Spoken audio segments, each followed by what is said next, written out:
स्वागत है आपका। आप देख रहे हैं सी न्यूज भारत। मैं हूं आपके साथ इशिता। वक्त हो गया न्यूज बुलेटिन का। इस बुलेटिन में बात होगी बरेली की, जहां सड़क दुर्घटना में घायल ग्रामीण की इलाज के दौरान मौत हो गई।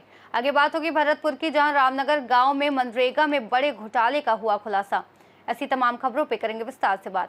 फरीदपुर की बाजार से घर लौटते समय सड़क दुर्घटना में घायल हुए किसान की इलाज के लिए अस्पताल लाते समय रास्ते में मौत हो गई। वहीं शव को पुलिस ने पोस्टमार्टम के लिए भेज दिया है। फरीदपुर थाना क्षेत्र के गांव नगरिया कल्याणपुर निवासी 25 वर्षीय उमेश पुत्र राजपाल की बीती रात इलाज के लिए अस्पताल लाते समय रास्ते में मौत हो गई। उसके घर वालों ने बताया कि रमेश 3 जून को गांव के ही रहने वाले अपने दोस्त मंटूरी के साथ उसकी मोटरसाइकिल से फरीदपुर की बाजार गया था, जहां दोनों दोपहर के समय घर वापस लौट रहे थे। इसी दौरान पीछे से आ रही दूसरी बाइक ने उनकी बाइक को टक्कर मार दी, जिससे उनकी बाइक सामने पुलिया में जा टकराई। उमेश और मंटूरी और दोनों बाइक सवार घायल हो गए। दुर्घटना के बाद टक्कर मारने वाली बाइक फरार हो गई। घायलों को इलाज के लिए पुलिस ने स्थानीय अस्पताल भेजकर उनके घर वालों को सूचना दी। जब उमेश की हालत में सुधार होने पर घर ले गए, जहां से कल शाम को जब उसकी हालत फिर से बिगड़ी तो वो उसे इलाज के लिए अस्पताल ला रहे थे, लेकिन रास्ते में ही उसने दम तोड़ दिया और अस्पताल पहुंचते ही डॉक्टर ने उसे मृत घोषित कर दिया।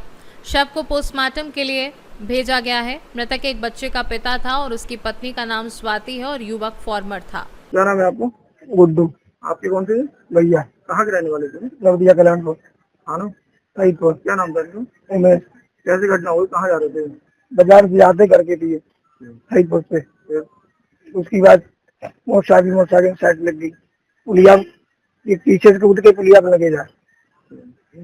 कभी एम्बुलेंस वाले उठा के ले आए। उसके बाद हॉस्पिटल में भर्ती कर दे, इलाज चलते रहो, कोई लाभ नहीं मिलो, कोई फायदा ना हो। उसके बाद इलाज कराते रहे डॉक्टर के कहते रहे लाभ है। उसके बाद घर से होम छुट्टी करा कर लीजिए, घर से ले आए, कोई लाभ ना। जब वो खत्म हुआ कब हुआ खत्म? कल शाम। क्या करते थे? खेती गाड़ी का। गाड़ी पता लगा दूसरी वाली? क्या लोग थे ये लोग? 2 जने। कौन सा दूसरा साथी? मंटूरी साथी था। उसकी चोट लगी थी। बरेली से सीनू संवाददाता मुकेश सिंह की रिपोर्ट।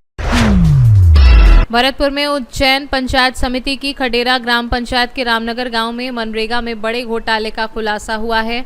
ग्रामीणों की शिकायत पर सामने आया कि बिना किसी काम के मजदूरों को फर्जी हाजिरी लगाकर भुगतान किया जा रहा है। आरोप है कि पंचायत कर्मी और जिम्मेदार अधिकारी आपस में मिली भगत कर गरीबों के हक का पैसा हड़प रहे हैं। मामले की लीपापोती के लिए सिर्फ 2 मजदूरों को पौधारोपण कार्य पर भेजा गया, ताकि कागजी कार्यवाही को जायज ठहराया जा सके। विरोध करने वाले ग्रामीणों को धमका कर चुप कराया जा रहा है। अब ग्रामीण प्रशासन से जांच की मांग कर रहे हैं। ग्राम पंचायत खड़ेरा के गांव रामनगर की शमशान पे यहाँ 6 आदमियों की मिस्टोर निकली हुई है और उसमें लेबर में मैं भी हूँ और 5 लेडीजें हैं। लेकिन 6 बजे से अब 8:15 बजे का टाइम हो रहा है और यहाँ शमशान पे ना तो कोई व्यक्ति मेट आया, ना कोई और लेबर आई। मुझे यहाँ 2.25 घंटे हो गए। मैंने सेक्रेटरी साहब को भी अवगत करा दिया, एलडीसी साहब को भी अवगत करा दिया। मेट को फोन किया तो अरे मैं फलानी जगह लग रहा हूँ, यहाँ लग रहा हूँ, वहाँ लग रहा हूँ। जब साइड ये है शमशान की जगह पे निकली हुई है, ना तो यहाँ कोई सफाई हुई। 6 दिन हो गए। आप देख सकते हैं ये सबरा ऐसा का ऐसा है, जबकि एक दिन भी सफाई नहीं हुई। ना यहाँ इसमें कुछ दिख रहा है, ना कोई पेड़ लगे दिख रहे। आप ये देख सकते हैं। मैं उसका अधिकारियों से सीओ साहब, लोकपाल साहब, कलेक्टर साहब, बीडीओ चैन और अपने वो एसडीएम साहब, संभागीय आयुक्त साहब, इन सबसे मैं निवेदन करना चाहता हूँ कि जो धांधलीबाजी चल रही है, पूर्व में भी मैंने शिकायत की थी सीओ साहब के लिए, लेकिन उसमें उन्होंने लिया था एक्शन। लेकिन फिर आज अब आप देख सकते हो कि खुद वीडियो बना के और खुद मतलब हमने फोटोग्राफी कर ली है पूरी, और आप देख सकते हो कि पूरा ये क्या नजारा चल रहा है 6 दिन से। और मैं 2.25 घंटे हो गए मेरे को यहाँ खड़े अकेला। मैं क्या करूँ बताओ? मैं खुद को लेबर में नाम है, और जबकि मतलब लेबर का टाइम है 6 से 1 का। ये हमेशा ऐसे ही मतलब। और जो यहाँ मेट लगा हुआ है वो दीपक के नाम से है, और वो कब आता है कब कर चल जाए हमको तो पता ही नहीं पड़ता है। एब्सेंट कर देता है हमारी तो हमको, और जबकि हम इसी गांव के व्यक्ति हैं। ये गांव से पकड़ा है शमशान हमारी, और कब आता है कब जाता है ये नहीं पता पड़ पाती। और उसका खुद का भी लेबर में डरवा के रखता है और हाजिरी भी वही करता है। मैं बता दूं आपके लिए, मैं निवासी हूँ। मेरा गांव कोई शमशान दूरी नहीं है, 100 मीटर की दूरी मुश्किल से है। सब गांव वालों को भी पता। 5 एक बच्चा भी नहीं है। ये ग्रामीण खड़े हैं, इनको पूछ लो, कोई बच्चा भी नहीं है, एक भी हथे का भैया, कोई लेबर कोई नहीं दिख रहा है। ना दिख रहा ना भैया। 8:15 8:30 बजे आए। भरतपुर से सीनू संवाददाता देवेंद्र सिंह सोलंकी की रिपोर्ट। एटा जिले में उत्तर प्रदेश के शीर्ष 10 जिलों में स्थान बनाया है, जिसमें जीडीपी, प्रति व्यक्ति आय और सीडी अनुपात में उल्लेखनीय प्रदर्शन किया है। एटा की इस प्रगति में स्थानीय उद्योगों की बड़ी भूमिका है, जैसे कि घुंघरू, घंटी जैसे पीतल उत्पाद और अब चिकोरी को भी भौगोलिक संकेतक जीआई टैग मिला है। इससे एटा के किसानों और उद्यमियों को राष्ट्रीय और अंतर्राष्ट्रीय स्तर पर पहचान मिली है। चिकोरी प्रोसेसिंग प्लांट जिले में स्थापित चिकोरी प्रोसेसिंग प्लांट बड़े स्तर पर उत्पादन कर रहे हैं, जिससे किसानों की आय में उल्लेखनीय वृद्धि हुई है। एटा की इस प्रगति से जिले के किसानों और उद्यमियों को लाभ हुआ है और ये उत्तर प्रदेश के आर्थिक विकास में एक महत्वपूर्ण योगदान है। स्वरोजगार और उद्योग को लेकर के जनपद में अच्छा माहौल है और हमारे जो युवा इस समय काफ़ी उत्साहित हैं।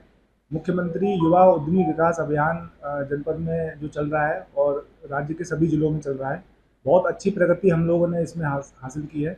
अभी तक हम जो है 450 नई यूनिट इसमें जो जून का हमारा पहला क्वार्टर ख़त्म हुआ है उसमें हम लगवा चुके हैं और बड़े उत्साह के साथ लोग इसमें आ रहे हैं। दूसरा, मुख्यमंत्री युवा स्वरोजगार योजना है, वो भी बहुत अच्छे तरीके से काम कर रही है। बड़ी कोई यूनिट 25 लाख रुपए तक की लगाना चाहे वो उसमें लगा सकते हैं। इसके अलावा एमएसएमई पॉलिसी हमारे पास है, जिसमें कि हम जनपद में निवेश करने वाले लोगों को सरकार के द्वारा अनुमन्य जो लाभ है वो आसानी से दे सकते हैं।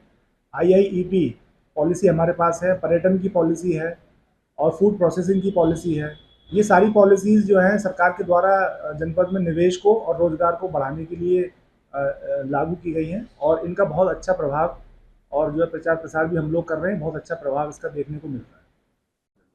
देखिए, जैसा कि हम लोगों को पता है कि माननीय मुख्यमंत्री जी हमेशा से ही इन्वेस्टमेंट पे फोकस करते हैं और माननीय मुख्यमंत्री जी जो इकोनॉमिक पैरामीटर्स होते हैं किसी भी जनपद के, उसको हमेशा इम्प्रूव करने के लिए कहते हैं। जैसे उन्होंने 2 निर्देश दिए थे, एक तो जनपद की जीडीपी प्रति व्यक्ति आय जो होती है जीडीपी में, उसको बढ़ाने के निर्देश दिए थे और दूसरा सीडी रेशियो को बढ़ाने के निर्देश दिए थे। तो उसमें दोनों में एटा जनपद ने पिछले 1 साल काफ़ी मेहनत करी, उसमें सभी अधिकारियों ने मेहनत करी और मुझे बताते हुए खुशी हो रही है कि प्रति व्यक्ति आय जो जनपदों की रैंकिंग जारी हुई है उत्तर प्रदेश सरकार के द्वारा, उसमें भी हमारा टॉप 10 रैंकिंग आया है और जो सीडी रेशियो है जो रैंकिंग है, लेटेस्ट रैंकिंग है, उसमें भी हम लोग टॉप 10 में आ गए हैं। बेसिकली सीडी रेशियो ये होता है कि जो जनपद के जितने हमारे बैंक्स हैं वो लोगों को कितनी सुचारू रूप से लोन की सुविधा उपलब्ध करा रहे हैं। डिपॉजिट तो सब लोग करते ही हैं, परंतु क्रेडिट भी देना इंपॉर्टेंट होता है। तो उसमें हम लोग को एक भारी सफलता मिली है कि हम लोग टॉप 10 में सीडी रेशियो में आ गए हैं और दूसरी जो प्रति व्यक्ति आय है उसमें भी हम लोग टॉप 10 में आ गए हैं। इसी से संबंधित एक स्कीम माननीय मुख्यमंत्री जी ने शुरू कराई थी, मुख्यमंत्री युवा उद्यमी योजना। तो उसमें पिछले 3-4 महीने में ये स्कीम चल रही है और उसमें भी हम लोगों ने जो पिछले 3-4 महीने में सभी बैंकों के सहयोग से, सभी अधिकारियों के सहयोग से, इसमें भी हम लोग टॉप 10 रैंकिंग में आ गए हैं। एटा से सी न्यूज संवाददाता लखन यादव की रिपोर्ट।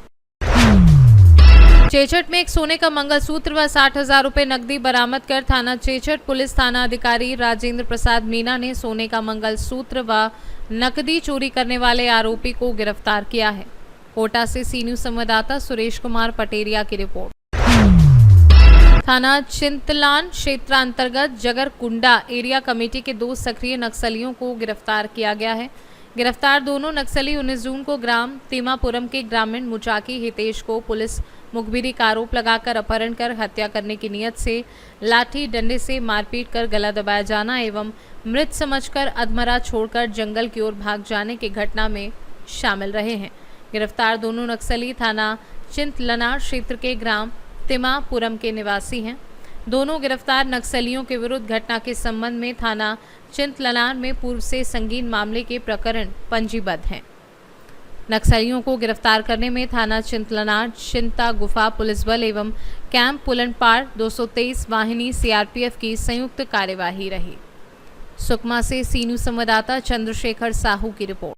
इस बुलेटिन में फिलहाल इतना ही। देश और दुनिया की तमाम बड़ी जानकारियों के लिए देखते रहिए सी न्यूज भारत।